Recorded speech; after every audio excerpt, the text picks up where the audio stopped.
Sevimli yurtdoshlar, tildoshlar, arkadaşlar, hammalarga qizg'in salomlar, sayg'alarimni taqdim etaman. Mana birinchidan kirib kelgan yangi yil Erganaqon Navruz bayramini, tabiat uyg'onish bayramini, dehqonlar bayramini hammalarga chin yurakdan samimiy tabriklayman. İstaymizki farovonchilik yili bo'lsin, tinchlik yili bo'lsin. Xalqimiz vatanimizda tinch, totuv yashasınlar. Farovon dasturxonlar bilan.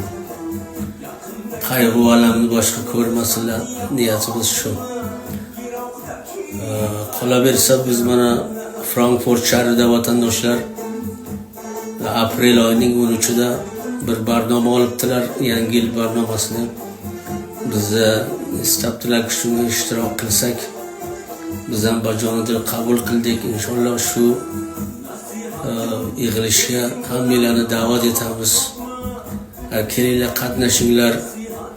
Bu yerda yaxshi muziklar, qo'shiqlar, navolar, kuylar va bahoriy bir fazo, shodlik va tarab, o'yin kulgular, yaxshi so'zlar va boshqa surprizlar albatta ijro etiladi. Hammalarni beklaymiz, kutamiz.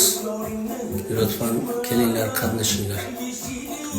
Yevropani qayerda bo'lsalar hammaga kutamiz sizlarni shu barnomamizga, bayramimizga. Aprel 13.